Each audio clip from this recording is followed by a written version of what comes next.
Ya, halo guys. Pertama-tama mungkin kenalin dulu, nama gue Irfan. Sekarang masih pagi. Pertama-tama mungkin gue kenalin dulu kali ya ke kalian ya. Gue Yus Firman Fauzi, bisa dipanggil Irfan.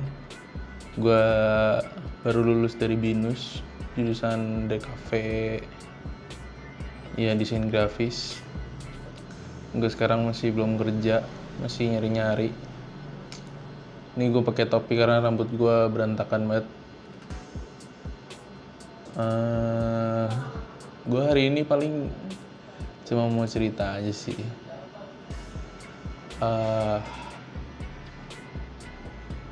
Beberapa video belakangan viewers gue sepi banget, dan gue sempet nyari-nyari tahu sih kenapa.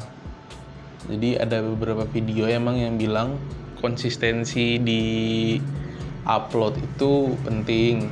Terus gak cuma uploadnya doang, tapi waktunya juga. Jadi misalkan lo upload Senin, Rabu, Jumat, ya lo harus upload di hari itu juga dan di jam yang sama seperti lo upload. Ya nggak perlu benar-benar mungkin sama, tapi mirip-mirip sekitaran segitu lah. Nah dari situ lo mungkin akan dinaikin sama YouTube, videonya akan lebih disebar sama YouTube. Dan algoritmanya YouTube ini gue baru ngerti juga sekarang setelah benar-benar nyemplung bikin video ya. Sebelum-sebelumnya mungkin gue sempat dengar juga, jadi kayak ada yang banyak yang protes lah kalau misalkan algoritmanya berubah.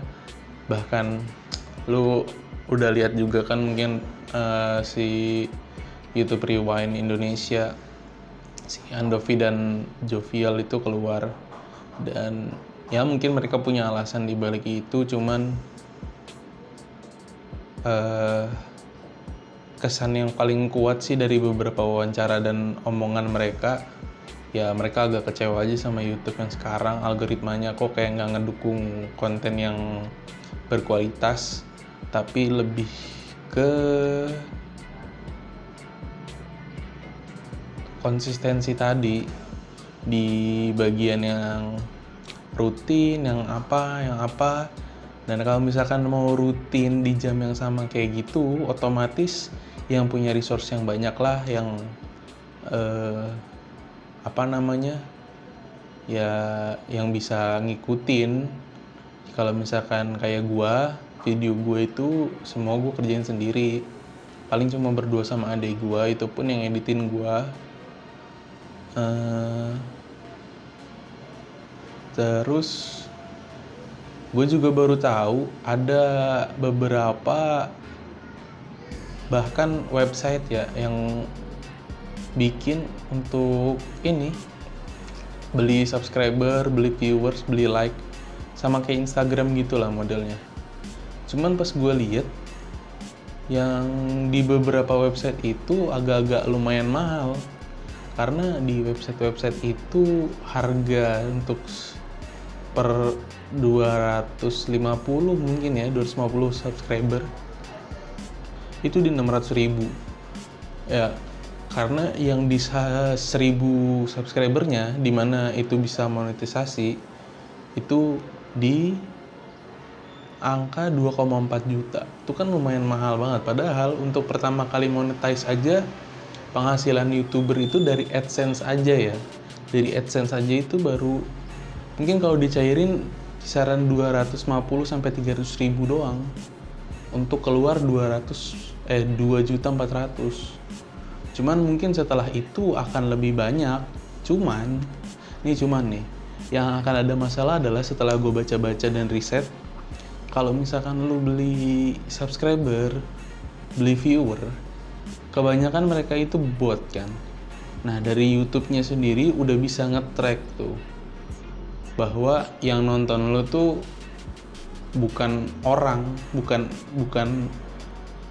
orang di balik akun yang dia bikin di YouTube untuk nonton lu, tapi cuma bot.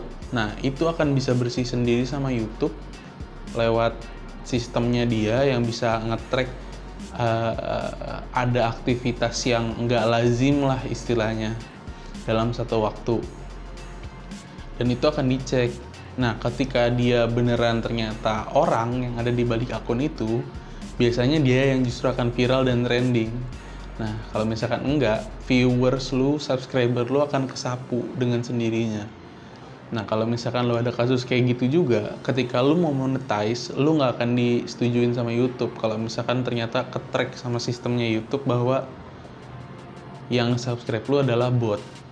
Nah, selain itu, gue juga sempet nonton, ada orang yang bikin workshop, bikin seminar, bikin gak tahu semacam les gitu kali ya, kayak bimbel gitu. Nah, di situ dia sempat bilang kayak ada satu website namanya gue sebut aja ya, rajaview.id kalau nggak salah. Buat rajaview.id, nih gue sekalian promosiin, nggak tahu ada yang nonton apa enggak.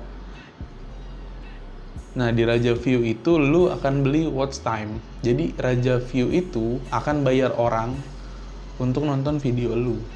Nah, lu tuh di situ bisa setting di berapa orang yang nge-view, di berapa jam. Gue lupa gimana settingnya, cuman dia intinya bilang lu itu bisa naker di perharinya itu berapa orang yang nonton dan berapa menit yang nontonnya itu. Bisa 2 menit, bisa 4 menit, yang akhirnya mungkin dari 6 sampai 8 video lu akan kekumpul tuh kira-kira berapa ratus jam mungkin. Nah, setelah dari situ lu kan watch time butuh 4.000. Nah, menurut dia, subscriber itu jauh lebih gampang ketika watch time lu udah dapetin. Karena menurut dia, kalau misalkan lu nge-push watch time-nya, YouTube akan semakin nyebar secara algoritma dan sistemnya menurut dia. Itu begitu.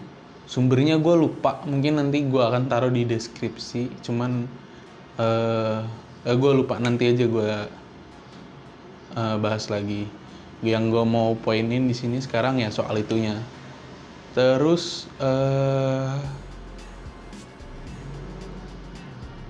apalagi ya? Di situ dia juga selain dari itu, dia juga ngasih tips-tips lain sih yang kayak bermanfaat. Kayak kalau lu mau dalam kasarnya gitu ya, hidup dari YouTube dan dapat uang dari YouTube, jangan bikin video di channel lu yang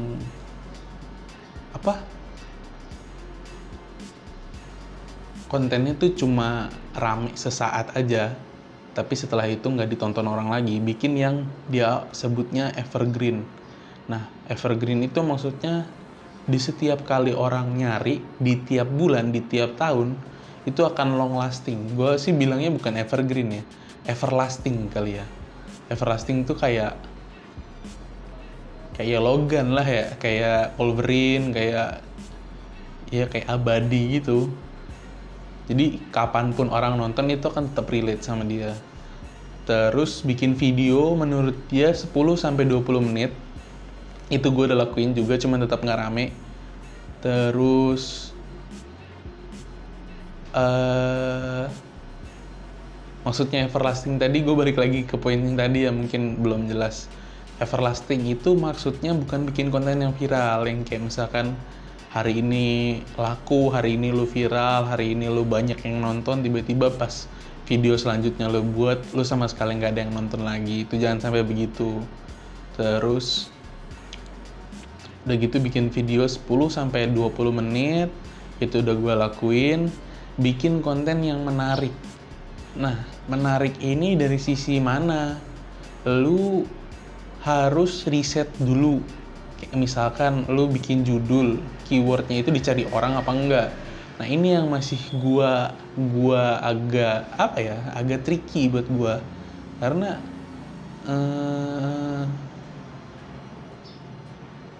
agak susah untuk nyari keyword yang pas gitu, yang kira-kira diperkirakan akan banyak yang nonton gitu. Nah, Terus udah gitu dia sih sempat bilang ada salah satu web atau software gitu yang bisa nyari keyword lu di YouTube itu sendiri. Apakah benar itu keyword banyak dicari orang atau enggak?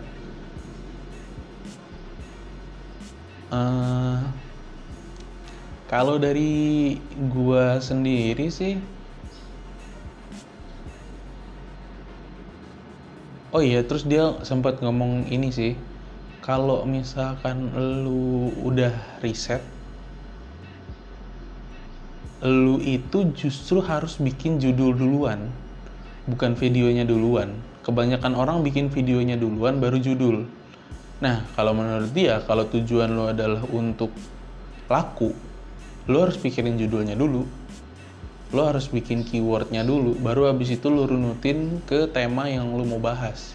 Kayak misalkan gue mau bahas soal subscriber, ya gue riset dulu subscriber itu banyak yang nonton apa enggak, keywordnya banyak yang nyari apa enggak. Terus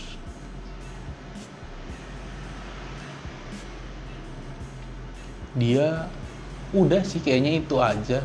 Nah, maksud dia adalah 10-20 menit itu biar pas lu di Raja View tadi lu nggak perlu bayar Raja View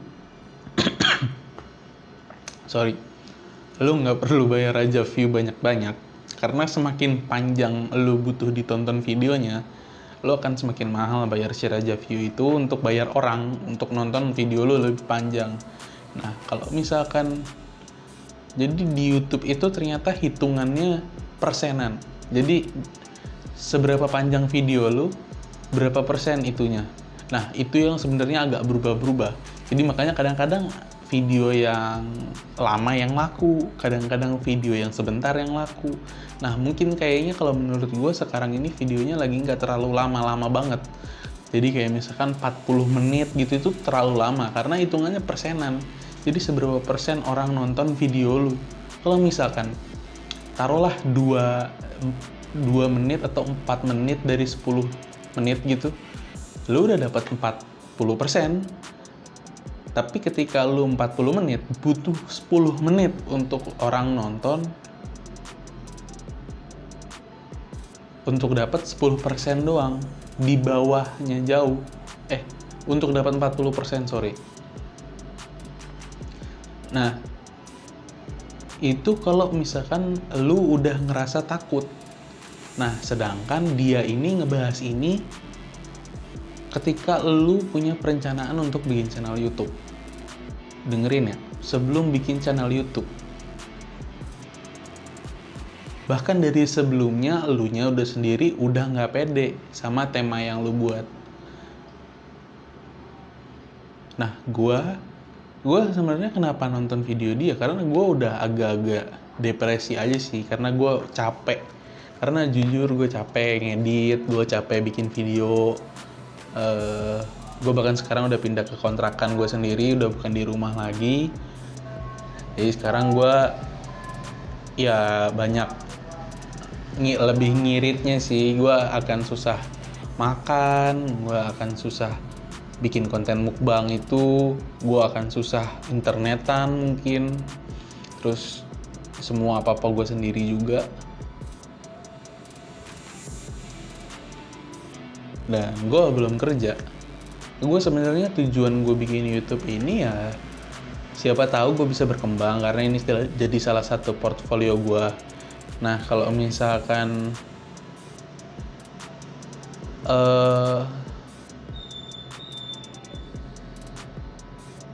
gue lagi mikir sih, sebenarnya ini antara dua. Gue yakin sebenarnya saran dari komentar itu penting, seperti yang gue bahas di konten kemarin hari Minggu. Tapi ada beberapa mungkin yang gerah karena hate speech dan saran yang kritik yang tidak membangun. I don't know, menurut gue semua kritik membangun, sejelek apapun itu. Asal teknis ya, bukan kata-kataan. kayak babi lu, anjing lu, ngapain, enggak. Itu bukan kritik soalnya. Karena kalau kritik semuanya pasti membangun, sejelek apapun itu. Mau lu bilang videonya sampah nih, audionya gembel, warnanya gue nonton video ini warnanya kayak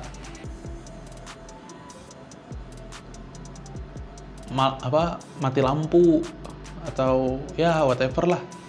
Itu kan sebenarnya ada makna yang dibaliknya itu, bahwa mungkin audio lu kurang bagus karena mic lu masih jelek, atau mic lu getar, atau mic lu apa. Terus video lu gelap karena mungkin lighting lu kurang. Mungkin lu harus perbaiki di waktu pengambilan.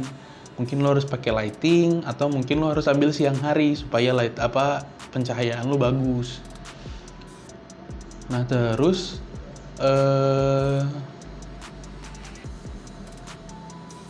gue sebenarnya udah mikirin itu sih. Itu sebabnya kenapa channel gue nggak kayak youtuber. Nah, kalau misalkan youtuber yang lama ya, bukan lama banget sih. Maksudnya yang intinya youtuber bukan artis, yang pendatang itu. Biasanya kan mereka ada pakemnya, mereka itu apa bikinnya. Kayak misalkan Nisi Judge, Ewing, horor. Terus siapa bikin apa. Terus Densu bikin basket. Picky Pix Reaction, Korigor juga. Terus ya macem-macem lah, kayak Skinny Indonesia 24, Tim Tulo. Terus ya ada banyak yang lain-lain yang itu komedi itu, misalkan mereka Reddit juga. Ada beberapa yang kayaknya harusnya ada di kolam itu doang, tersegmented banget. Nah, ketika artis datang, mereka bikin semuanya kayak TV. Jadi semua acara ada.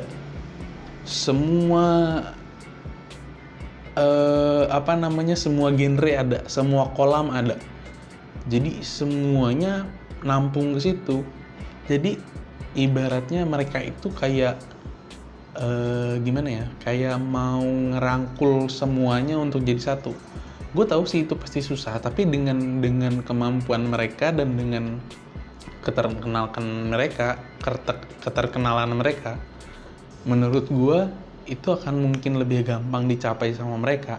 Nah, gue sebenarnya udah ngeliat itu, jadi gue pengen nyoba bikin channel gue ya jadi kayak beneran TV aja, jadi semua ada di sini. Tapi ya, gue sih sebenarnya nyontoh Wendy Cagur misalkan. Ya dia punya uang, dia punya resort, dia punya apa segala macem. Dia punya studio, dia punya kantor, dia punya kru, dia punya editor. Sedangkan gue ngerjain semuanya sendiri. Nah, gue sebenarnya pengen bikin kayak Wendy Cagur TV misalkan. Nah, di situ kan hampir semua ada, walaupun basisnya komedi ya, gue tahu. Nah, sebenarnya gue mau basis gue itu otomotif. Cuman dari channel gue aja yang paling rame makan.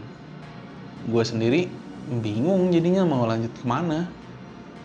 Nah, kalau misalkan channel makanan, gue juga sebenarnya biasa-biasa aja sama makanan. Dan yang namanya makanan kan pasti bayar ya. Sedangkan kalau misalkan ibarat kata motovlog atau apa gitu, misalkan kayak kemarin gue test ride atau review, ya bisa minjem. Sisanya ya gue nongkrong sama dia gitu.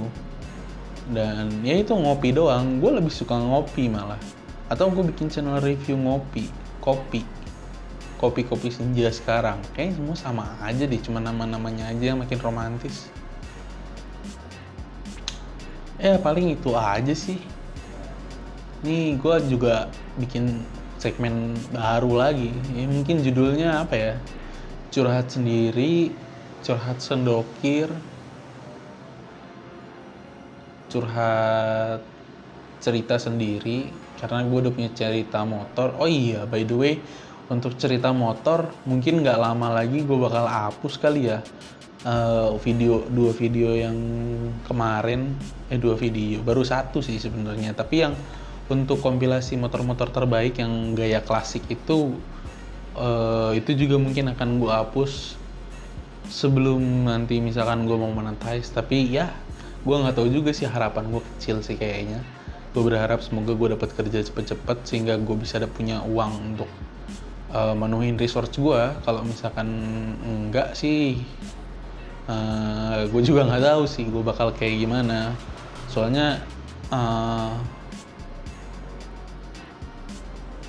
ya kayaknya nggak akan kecapai juga sih 4.000 jam tayang, 1.000 subscriber dalam waktu 1 tahun. Kalau 1 tahun lo nggak kecapai semuanya kriset, bukan YouTube-nya kriset ya, tapi startnya akan mulai dari awal lagi.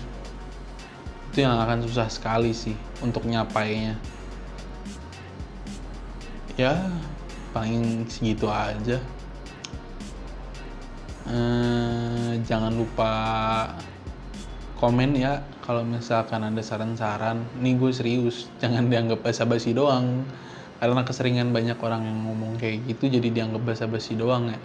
Ya gue serius sih ngomong ini. Jadi ya paling itu aja sih pesan gue. Kalau misalkan mau subscribe ya subscribe, kalau enggak ya enggak. Tapi kalau misalkan lo nonton ya bagus, thank you. Terus jangan lupa cek video-video sebelumnya juga, siapa tahu ada yang menarik. Gue punya video review, adek gue sempet beberapa kali night ride, terus dia sempet motovlog juga. Ya siapa tahu lo ada yang mau lihat videonya. Gue juga sempet sunmori ke Bogor. Gue belum sempet kesono lagi karena gue nggak punya uang, by the way, so pasti ya. Terus gue juga belum bikin mukbang lagi karena gue belum punya uang. Ini udah tahun baru, by the way, selamat tahun baru di 2021.